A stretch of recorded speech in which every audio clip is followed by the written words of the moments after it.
Hello students, welcome to the first lecture of sexual reproduction in flowering plants. My name is Dr. Shubham Kaushik. I am a senior biology faculty at PP Savani Center for Excellence. तो अभी तक हम लोगों ने first chapter complete कर लिया है, ठीक है।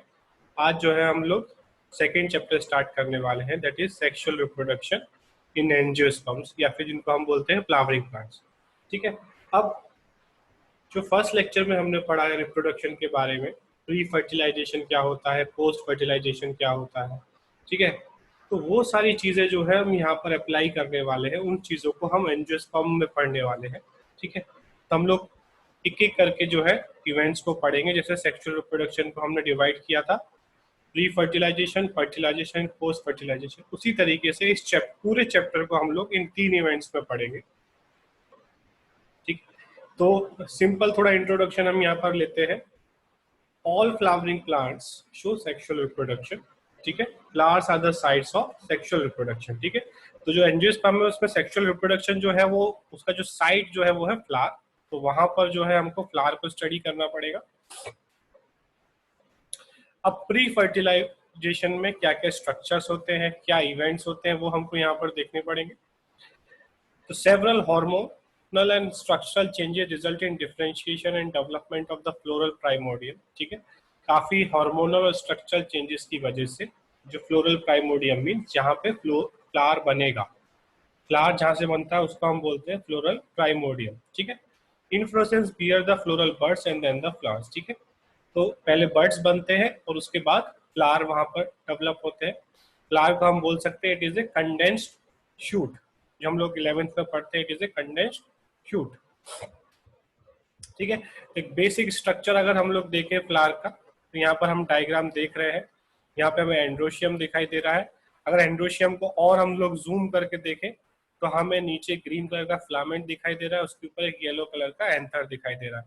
अगर एंथर को भी अगर हम लोग जो है उसमें एक सेक्शन लगा रहे हैं तो उसके अंदर हमें पोलन ग्रेन्स दिखाई दे रहे हैं, ठीक है। और पोलन ग्रेन्स किसके अंदर प्रेजेंट है? माइक्रोस्पोरेंजिया के अंदर प्रेजेंट है, ठीक है।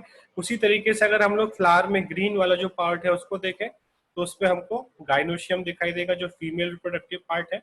उसमें सबसे ऊपर स्टिग्मा है, उसके नीचे स्टाइल है और उसके नीचे जो है ओवरी है। ओवरी के अंदर ओव्यूल होगा। अब ओव्यूल एक भी हो सकता है और ओव्यूल एक से ज्यादा भी हो सकते हैं, ठीक है। और ओव्यूल जिस स्ट्रक्चर को हम बोल रहे हैं उसका दूसरा नाम है मेगास्पोरेंजिया, ठीक है। तो फ्लावर को हम लोग मेल रिप्रोडक्टिव पार्ट को बोलेंगे एंड्रोशियम और फीमेल रिप्रोडक्टिव पार्ट को हम बोलेंगे गाइनोशियम। एक एक करके हम इन दोनों को समझेंगे यहाँ पर। तो सबसे पहले हम लोग एंड्रोशियम की बात करते हैं। एंड्रोशियम जो है वो मेल रिप्रोडक्टिव पार्ट है। It consist of a whorl of stamens, ठीक है। जो स्ट्रक्चर है पूरा उसको हम बोलते हैं स्टेमन, ठीक है। Their number and length are variable in different species. जो स्टेमन्स जो है उनकी लेंथ कितनी होगी, नंबर कितना होगा, वो अलग अलग स्पीशीज में अलग अलग प्लांट पे डिफरेंट होने वाला है, ठीक है। अब जो एंड्रोशियम है उसके 2 पार्ट है। नीचे वाला पार्ट जो है वो फिलामेंट कहलाएगा और ऊपर वाला पार्ट जो है वो एंथर कहलाएगा।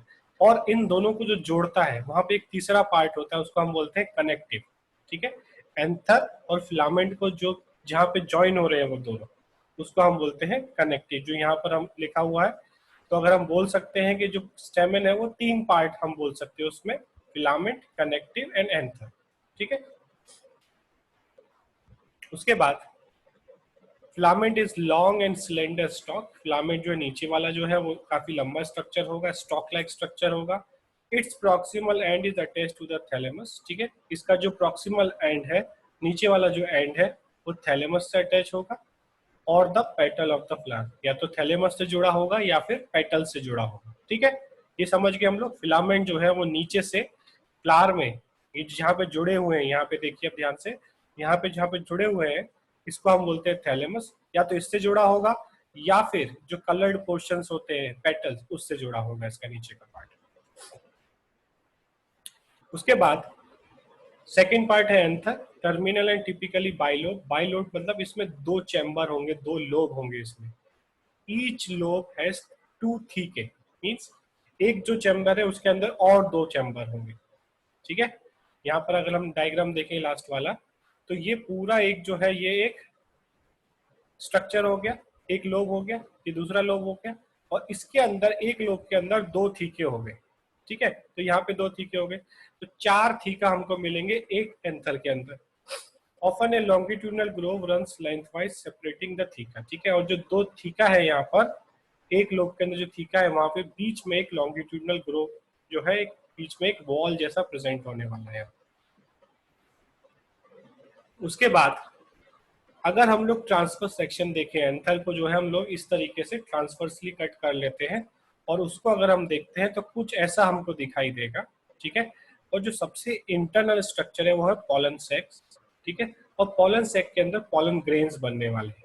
ठीक है, ये जो हम लोग नेक्स्ट स्ट्रक्चर में देख रहे हैं कि यहाँ पर पॉलन ग्रेन्स बनेंगे। The anther is a tetragonal structure consisting of 4 microsporangia located at the corners. ठीक है, तो ये जो है 4 माइक्रोस्पोरेंजिया हैं जो कॉर्नर्स पे होंगे। ठीक है, तो microsporangia develop to pollen sac, ये pollen sac पे डेवलप होंगे। They extend longitudinally all through the length of an anther and are packed with pollen grains. ठीक है, और इनके अंदर pollen grains बने होंगे। ठीक है, इस जो माइक्रोस्पोरेंजिया के स्ट्रक्चर को हम लोग और थोड़ा डिटेल में आगे देखते हैं। तो जो माइक्रोस्पोरेंजिया है, ये ऊपर वाला फिगर जो है वो एक माइक्रोस्कोप से लिया हुआ फिगर है। ये एक डिस्क्रिप्टिव फिगर यहाँ पे दिखाया हुआ है। तो जो एक टिपिकल माइक्रोस्पोरेंजिया में 4 है टोटल, हम एक की बात करें, चारों एक जैसे हैं। ठीक है, इस नियर सर्कुलर इन आउटलाइन, इसमें 4 वॉल हमको दिखाई दे रही है। अगर इस डायग्राम में हम देखें तो सबसे बाहर वाली जो वॉल है उसका नाम है एपिडर्मिस, उसके नीचे एंडोथीकियम, उसके बाद मिडिल लेयर्स होंगी, ये कुछ ज्यादा होंगी। ठीक है, और जो सबसे लास्ट लेयर है उसको हम बोल रहे हैं टेपिटम। ठीक है, last layer is called as tapetum. उसके बाद outer 3 layers give protection and help in dehiscence. जो आउटर 3 लेयर है, सबसे ऊपर जो एपिडर्मिस है, ये प्रोटेक्शन में हेल्प करेंगे। बाकी के 2 जो लेयर है एंडोथीकियम एंड मिडिल लेयर्स, वो डेहिसेंस, डेहिसेंस मतलब जब ये पॉलन ग्रेन जो है जब ये बाहर निकलेंगे, उसको रप्चर करके, उसको तोड़ के जब बाहर निकलेंगे, उसको हम बोलेंगे डेहिसेंस। ठीक है, तो जो एंथर है, जो माइक्रोस्पोरेंजिया है, ये फाइनली टूटेगा और पॉलन ग्रेन्स बाहर निकलेंगे। ठीक है, तो जिसका जो टूटना है उसको हम बोलते हैं डेहिसेंस। आगे चलते हम लोग, जो लास्ट लेयर है टेपिटम। ठीक है, इनर मोस्ट लेयर जो है, जो पॉलन ग्रेन के सबसे पास होने वाली है, nourishes the developing pollen grains. ये नरिशमेंट प्रोवाइड करेगी, खाना पीना प्रोवाइड करेगी डेवलपिंग पॉलन ग्रेन्स को। Cells of tapetum contain dense cytoplasm and generally have more than 1 nucleus. ठीक है, तो साइटोप्लाज्म डेंस होने वाला है, उसमें एक से ज्यादा न्यूक्लियस होने वाले हैं। ठीक है, तो ये सारे पॉइंट्स हमको नोट डाउन करते जाने हैं, और इनमें से कोई भी क्वेश्चन जो है यहाँ से बन सकता है। ठीक है, कि जो माइक्रोस्पोरेंजियम होता है उसमें जो लास्ट लेयर होती है, उसमें जो सेल्स होते हैं, क्या वो उनमें एक से ज्यादा न्यूक्लियस होता है या नहीं। ठीक है, तो इस तरीके के क्वेश्चन बन सकते हैं, तो हमको ये पॉइंट्स जो है नोट डाउन करने और याद करते जाने। इन यंग एंथर ईच माइक्रोस्पोरेंजियम है स्पोरोजीनस टिश्यू एट सेंटर। ठीक है, तो जो सबसे सेंटर वाला पोर्शन है टेपिटम के बाद, उसपे स्पोरोजीनस टिश्यू प्रेजेंट होगा। It consist of compactly arrange homogeneous diploid sales, जिनको हम बोलेंगे स्पोरोजीनस सेल्स। ठीक है, तो जो स्पोरोजीनस टिश्यू है, टिश्यू हमें पता है एक मास ऑफ सेल होता है, तो जो यहाँ पे सेल्स है वो डिप्लॉइड है, और उनको हम बोल रहे हैं स्पोरोजीनस सेल्स। ठीक है, तो ये माइक्रोस्पोरेंजियम का स्ट्रक्चर अच्छे से समझ लेना है हमको। 4 इसकी लेयर्स है। ठीक है, ऊपर की लेयर का काम है protection, second and third layer का काम है जब वो मैच्योर हो जाएगा उसके बाद उसका रप्चरिंग, उसका डेहिसेंस, और जो लास्ट लेयर है टेपिटम, उसका काम है सबसे अंदर जो पॉलन ग्रेन्स डेवलप हो रहे हैं उनको न्यूट्रिशन प्रोवाइड करना। ठीक है, अब जो प्रोसेस है उसको हम बोलते हैं माइक्रोस्पोरोजेनेसिस। ठीक है, as the anther develops each sporogenous cell, जो सबसे अंदर है स्पोरोजीनस सेल, माइक्रोस्पोर या pollen mother cell undergoes meiotic division. ठीक है, तो अगर हम लोग यहाँ पर डायग्राम में देखेंगे तो ये एक जो है माइक्रोस्पोरेंजिया है, इसमें सबसे अंदर जो है वो पॉलन मदर सेल है। ठीक है, क्योंकि डिप्लॉइड है, इसमें मियोसिस होगा। Meiosis means reductional division, meiosis means reductional division. तो ये डिवाइड होगा और टेट्राड ऑफ पॉलन बनाएगा। यहाँ पर हमको दिख रहा है टेट्राड ऑफ पॉलन यहाँ पर बन रहा है। ठीक है, उसके बाद ये सेपरेट होंगे और पोलन ग्रेन्स बन जाएंगे। Formation of microspores from the pollen mother cells through meiosis is called as microsporogenesis. ठीक है, तो हम लोगों ने ये जो है याद कर लेना है कि माइक्रोस्पोरोजेनेसिस क्या होता है। ठीक है, ये समझ गए हम लोग। आगे चलते हैं इसमें। As the anther matures and dehydrate means वो धीरे धीरे सूखता जाएगा, उसमें वाटर कम हो जाएगा।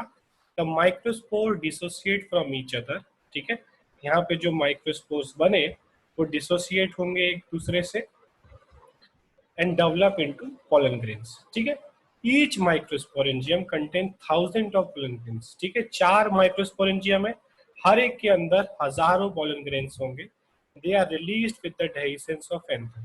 जब एंथर टूटेगा तब ये pollen grains रिलीज हो जाएंगे, फिर इनका पॉलिनेशन होगा और इनका मेन एम क्या रहेगा कि कैसे भी करके हमें स्टिग्मा तक पहुंचना है। स्टिग्मा जो है फीमेल रिप्रोडक्टिव पार्ट है। ठीक है, तो यहाँ तक हमको इस चैप्टर में ये सारी चीजें याद रखनी है। ठीक है, फिर हम लोग नेक्स्ट लेक्चर में जो है हम इसको और आगे बढ़ाएंगे। इसमें एक बार हम लोग और रिवाइज करते हैं सबसे इम्पोर्टेंट पॉइंट्स क्या क्या है याद रखने के। सबसे इम्पोर्टेंट जो है हमको याद रखना है कि जो माइक्रोस्पोर है, यहाँ पर हम देख रहे हैं जो माइक्रोस्पोर है उसमें वैक्यूल्स होंगे, न्यूक्लियस होगा। ठीक है, और जब ये मैच्योर होगा, ये सबसे इंपॉर्टेंट पॉइंट है यहाँ पर, जब ये पोलन ग्रेन मैच्योर होगा तो उसमें एक वेजिटेटिव सेल होगा और एक जनरेटिव सेल होगा। ठीक है, ये वेजिटेटिव सेल और जनरेटिव सेल वाला पोलन स्टिग्मा तक पहुंचेगा। ठीक है, फिर ये जो है स्टिग्मा से जब मैचिंग हो जाएगी तब ये ओवरी की तरफ मूव करेगा। अब डिफरेंट डिफरेंट एंजियोस्पर्मिक प्लांट्स में हमको याद रखना है, डिफरेंट डिफरेंट एंजियोस्पर्मिक प्लांट में ये वेजिटेटिव सेल और जेनेटिव सेल डिफरेंट अप्रोच दिखाते हैं। कहीं पर ये 2 सेल्ड रहता है। ठीक है, कहीं पर पोलन ग्रेन 2 सेल्ड रहता है, एक वेजिटेटिव सेल और एक जेनेटिव सेल। कुछ एंजियोस्पर्म में ये 3 सेल्ड हो जाता है। ठीक है, तो कुछ में ये 2 सेल्ड रहेगा, कुछ में ये 3 सेल्ड हो जाएगा। ठीक है, इसमें फिर क्या डिफरेंस आते हैं वो हम लोग आगे बढ़ेंगे। और क्या चीजें हमको यहाँ पे याद रखनी है, हमको इसका पूरा स्ट्रक्चर याद रखना है, हर लेयर का हमको नाम याद रखना है जो हम लोगों ने लेयर्स पढ़े थे, एपिडर्मिस, एंडोथेलियम, इनका अरेंजमेंट हमको नहीं भूलना है। ये जो डायग्राम्स हम देख रहे हैं, ठीक है, ये बोर्ड एग्जाम्स में भी आ सकते हैं कि डिफाइन और draw the structure of microsporangium, या एनसीईआरटी के डायग्राम्स है। तो ये डायग्राम्स हमको अच्छी तरीके से याद कर लेना है। हमको याद रखना है यहाँ पर एपिडर्मिस का सिंगल लेयर है, एंडोथेलियम का सिंगल लेयर है, बट मिडिल लेयर्स का जो है 3 to 5 लेयर्स होगा। ठीक है, ये याद रखना है हमको। टेपिटम का फिर से जो है लेयर सिंगल होने वाला है और टेपिटम जो है वो न्यूट्रिशन प्रोवाइड करेगा। उसके बाद ये हम लोगों ने स्ट्रक्चर देखा, ट्रांसफर सेक्शन, एक जनरल हम लोगों को स्ट्रक्चर याद रखना है फ्लावर में। ठीक है, तो ये सारी चीजें हमको इस चैप्टर में अच्छे से समझ लेना है, क्योंकि आगे के जो टॉपिक्स है वो काफी कॉम्प्लेक्स होने वाले हैं। तो किसी के दिमाग में कोई कंफ्यूजन नहीं रहना चाहिए, मेल रिप्रोडक्टिव पार्ट में क्या क्या है, फीमेल रिप्रोडक्टिव पार्ट में क्या क्या है, ये हमको याद रखना है। थैलेमस कहाँ पर है, ओवरी कहाँ पर है, प्लेसेंटा कहाँ पे है, ये सारी चीजें हमको याद रहना चाहिए। जैसे ही इनका नाम आए हमको जो है ये सारी चीजें तुरंत दिखाई देनी चाहिए अपनी आंखों के सामने। ठीक है, तो इस लेक्चर को हम लोग यहाँ पर खत्म करेंगे। ये सारे टॉपिक्स जो है, सारे पॉइंट जो है आपको नोट्स बनाना है और इनको लिख कर रखना है। यही सारी चीजें एनसीईआरटी में भी दी हुई हैं, कुछ पॉइंट्स नहीं दिए हुए हैं, उनको यहाँ से याद करना है। आपको एनसीईआरटी यहाँ तक पढ़ना है। ठीक है, उसके बाद हम लोग नेक्स्ट लेक्चर में जो है इसके आगे का टॉपिक स्टार्ट करेंगे। ठीक है, जैसे ही आप एनसीईआरटी पढ़ लेते हैं, वीडियो देख लेते हैं, उसके बाद आपके पास जो भी रेफरेंस बुक है, मोस्ट ऑफ द बच्चों के पास जो है एमटीजी है। ठीक है, या फिर आपके पास कोई और रेफरेंस बुक है, वहां से आपको एटलीस्ट जो है मैक्सिमम क्वेश्चंस जो है वहां से सॉल्व करने हैं। जितने ज़्यादा एमसीक्यू आप वहां से सॉल्व करेंगे उतना ज़्यादा आपको बेनिफिट होगा। ठीक है, इसमें से कभी कभी 5 क्वेश्चंस, कभी कभी 6 क्वेश्चंस एक चैप्टर में से आ जाते हैं। तो first reproduction in organism and reproduction in flowering plant, ये दोनों प्लांट के टॉपिक है। इन दोनों को मिलाकर हम मान के चलते हैं कि एटलीस्ट 6 to 8 क्वेश्चंस आ सकते हैं। ठीक है, तो इस टॉपिक को हमको अच्छे से समझ लेना है। ठीक है, इसके आगे हम लोग नेक्स्ट लेक्चर में स्टार्ट करेंगे।